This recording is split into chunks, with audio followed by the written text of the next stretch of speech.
Wasn't that long ago that it seemed like there was a corner store in every suburb, was it? Woolworths and Coles put an end to that, but thousands of local supermarkets have survived under banners such as IGA and Foodworks. Now, Aldi has the alarm bells ringing for many of those stores and their major supplier, Metcash. The German giant is rolling out new stores across the country, including new format supermarkets being trialled in Sydney. In the process, it's pushed Metcash into fourth spot as it guns for the big two. Here's Andrew Robertson. Aldi may play the underdog in Australia, but in global terms it's anything but. The German supermarket powerhouse has annual sales of around $80 billion, more than Woolworths, Coles and Metcash combined. I think it's the first time that they've had competition that really is a serious threat to their business and one that they've had to adapt their business to. While the big two are battling it out with Aldi, squarely in the firing line is wholesaler Metcash, which supplies 1,500 IGA outlets. According to Roy Morgan Research, IGA stores have lost nearly a third of their market share in the last decade and now sit in fourth spot on the supermarket ladder. Aldi has gone from 0 to 12% and third place in the same period. Aldi are a global player. If they aim the guns hard enough, they'll hit. And Aldi is aiming at the big cities where IGA has its most profitable stores, the super IGAs, which take the fight up to Coles and Woolworths. Can we support this many supermarkets? Can we support this many big businesses that are vying for the same dollar? I don't think so. One leading fund manager is already predicting that Metcash won't survive. Retail Doctor's Brian Walker doesn't go that far, but says the jury is definitely out. I think that they have an incredibly challenging path ahead. They're going to need capital, they're going to need a very aggressive distribution network to compete, and they're facing increasing competition. It makes it very clear to the shopper what the different categories are and how. The man in the hot seat at Metcash is Chief Executive Ian Morris.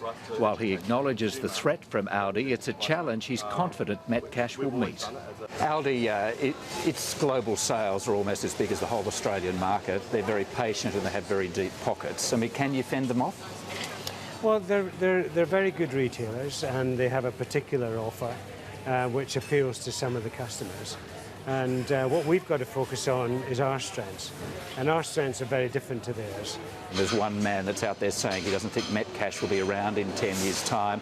Others are saying if Metcash is around, it's going to look very different. It may be more of a regional business than a city business. What do you say to all those negative forecasts?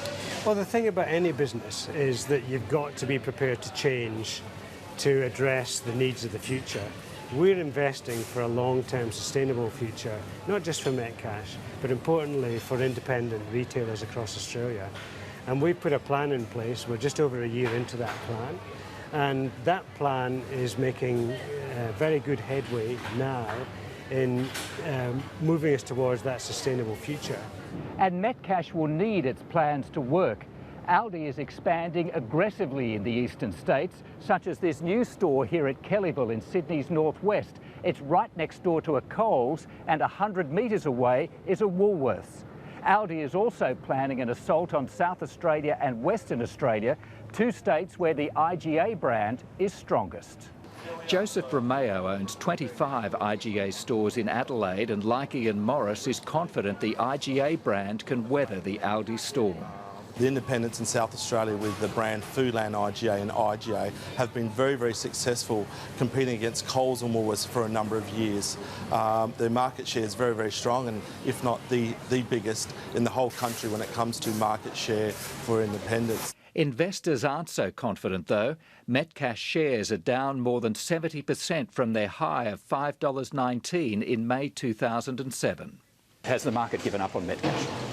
No, I don't think the market's given up at all. I think what the market's saying is that you've put a big investment plan in place and we want to see the fruits of that plan come through before we'll reward you with a share price that reflects that.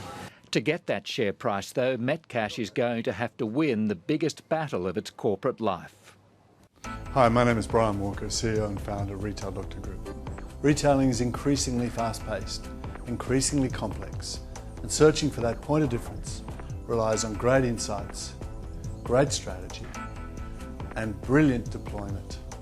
That's what we do at Retail Doctor Group.